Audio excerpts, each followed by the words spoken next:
안녕하세요. 이등동물의료센터의 원장 이영훈입니다. 오늘은 호흡기계 이상 중 폐렴으로 인해 발생하는 기침 증상에 대해서 알아볼 텐데요.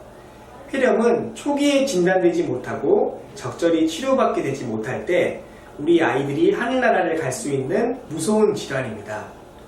면역력과 더불어서 체력이 떨어지는 어린 아이들이 잘 걸리기 때문에 증상이 나타난 초기에 적절한 진단과 치료가 중요합니다.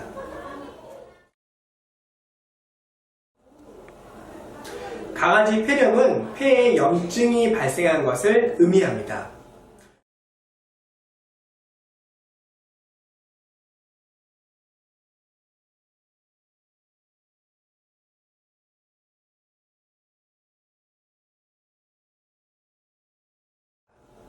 염증을 유발하는 원인으로는 가장 일반적인 세균에서부터 바이러스, 곰팡이 및 음식까지 다양합니다.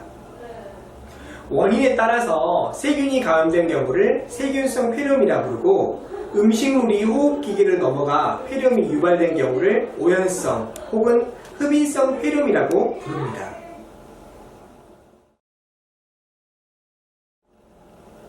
아이들이 폐렴에 걸리면 기침, 호흡곤란, 발열, 식욕저하 및 무기력증 증상이 나타나게 되는데요. 처음에는 단순 기침과 발열에서 시작하지만 증상이 심해질 경우에는 얕고 빠른 호흡으로 진행되고 호흡곤란까지 발전될 수 있습니다.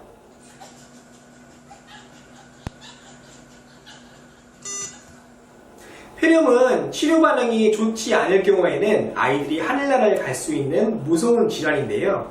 이렇게 호흡기계 이상은 생명에 직접적인 영향을 줄 수 있기 때문에 초기의 증상을 간과하지 않고 보다 큰 병으로 발전하지 않도록 빨리 치료받는 것이 중요합니다.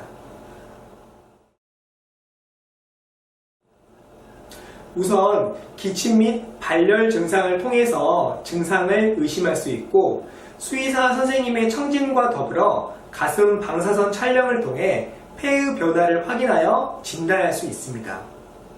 원인체를 확인하는 것은 쉽지 않지만 기관지 폐포 세척을 통해서 원인체를 파악하거나 적절한 항생제 선택을 할 수 있습니다. 강아지 폐렴 치료는 원인체에 따라서 적절한 항생치료, 분무치료, 거담치료 및 수액처치 등을 받게 됩니다. 또한 중등도 이상으로 상태가 좋지 않은 경우에는 산소 공급 등의 처치를 받게 됩니다. 사람으로 비유하면 코로 산소 공급을 받는 중환자 처치를 받게 되는 것이죠. 폐에 염증이 발생해서 정상적으로 산소를 머금을 수 없는 상태이기 때문에 산소 처치는 필수적이며 나중에 상태가 호전되어 산소의 추가적인 공급이 없이도 편히 숨을 쉴 때 방사선 촬영을 통해서 그 호전 정도를 판단하게 됩니다. 말씀드린 처치를 받고 호전된 아이들은 산소 처치가 필요치 않게 되고 회복함에 따라 점차 스스로 먹고 마실 수 있게 됩니다. 하지만 그런 모습에 안심하시고 조기에 치료를 종료하게 되다 보면 재발될 수 있기 때문에 호전 모습을 확인한 이후에도 최소 2-3주가량은 수의사 선생님과 상담 후에 꾸준히 약을 먹이시는 게 필요합니다.